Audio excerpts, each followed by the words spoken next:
Hello, ഇന്നത്തെ വീഡിയോയിൽ നമ്മൾ പങ്കുവയ്ക്കുന്നത് കൊല്ലത്തെ പ്രസിദ്ധമായ ടൂർസ് ആൻഡ് ട്രാവൽസിനെ കുറിച്ചാണ്. Kailas tours and travels, Thirumullavaram, കൊല്ലം.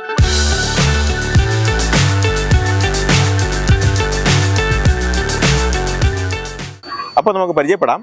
കൊല്ലത്തെ കൈലാസ് ബസിന്റെ മാനേജർ കൂടിയായ ബിനു കൈലാസ് ചേട്ടനെയാണ് പരിചയപ്പെടുത്തുന്നത്. അപ്പോൾ ചേട്ടാ, ഞങ്ങൾ വീഡിയോ ആയിട്ട് എന്താ ഇവിടെ വന്നതെന്ന് വെച്ചാൽ ഞങ്ങൾക്ക് അറിയേണ്ട കുറച്ച് കാര്യങ്ങളുണ്ട്. അതായത് നേരത്തെ ഈ ടൂറിസ്റ്റ് ബസ് ഒക്കെ പോകുമ്പോഴത്തേക്കും കുട്ടികൾ നോക്കുന്നത് വെച്ചാൽ വണ്ടിയുടെ ലൈറ്റ്, സൗണ്ട് സിസ്റ്റം കാര്യങ്ങളൊക്കെ ആയിരുന്നു.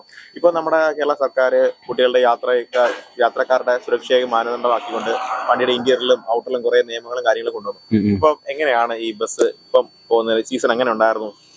ഇപ്പോഴത്തെ സീസൺ അനുസരിച്ച് നോക്കണമെങ്കിൽ ഇപ്പൊ നമുക്ക് പിള്ളേരെ അഭിപ്രായം ഭയങ്കര മോശമാണ്. കാരണം ഒരു ടൂർ എങ്ങനെയും പോയി വരിക എന്നുള്ള ചിന്ത മാത്രമേ അവർക്കുള്ളൂ. കാരണം പഴയ കാലങ്ങളിൽ ബസ്സിനെ നമുക്ക് തിരക്കി വരുമായിരുന്നു പിള്ളേർ. നമുക്ക് ഇന്ന വണ്ടി വേണം, ഇന്ന വണ്ടിക്ക് ഇന്ന വേണമെന്നൊക്കെ പറയും. കാരണം നമ്മൾ ഉല്ലസിക്കണം. ഇപ്പൊ ഉല്ലാസവും ഇല്ല, ഒരു കുറച്ച് സന്തോഷം മാത്രമേ ഉള്ളൂ. നമ്മളെ വണ്ടി ഇങ്ങനെ പോവുക വരിക, പുറത്തുള്ള സീനം മാത്രമേ ഉള്ളൂ. വണ്ടിക്കകത്തുള്ള സിസ്റ്റങ്ങളെല്ലാം എടുത്ത് കളഞ്ഞു. അപ്പം ഈ ഒന്നാമത് ഒരു വൈറ്റ് കൊണ്ട് അടിച്ചപ്പോഴത്തേക്ക് ആകെ ഡൗൺ ആയി. കാഴ്ചയിലും എല്ലാം കൊണ്ട് ടൂറിസ്റ്റ് ബസ് ഒരുവിധം ഒരുപാട് പുറകോട്ട് നിൽക്കുകയാണ് ഇപ്പൊ. അപ്പൊ കുട്ടികൾ ഇപ്പൊ വന്ന് ഒരു ബസ് ബുക്ക് ചെയ്യാനായിട്ട് അവര് നേരത്തെ ആണെങ്കിൽ അവര് ഫുൾ ചെക്ക് ചെയ്യുമായിരുന്നു, ലൈറ്റ് മാത്രം കൊണ്ട് സൗണ്ട് അങ്ങനെ നോക്കിയിട്ടായിരിക്കും ഒരു ബസ് സെലക്ട് ചെയ്യുന്നത്. ഇപ്പൊ അങ്ങനെയൊന്നുമില്ല. ഇപ്പൊ അങ്ങനെ ചെയ്യാൻ പറ്റുന്നില്ലല്ലോ. പിള്ളേർ എന്ന് പറയുമ്പോൾ നമുക്കിപ്പം പെർമിഷൻ മേടിക്കും. മെയിൻ ആയിട്ടുള്ള കാര്യം വെച്ചാൽ ഒരു സ്കൂൾ ട്രിപ്പോ ഒരു കോളേജ് ട്രിപ്പോ ആണെങ്കിൽ MVD പെർമിഷൻ വണ്ടി കൊണ്ട് കാണിച്ച് അതിനകത്ത് ഒന്നും ഇല്ല എന്നുള്ളത് രേഖപ്പെടുത്തിട്ട് അവർ തന്ന ആ പെർമിഷൻ തന്നെ നമുക്ക് പോകാൻ പറ്റത്തുള്ളൂ.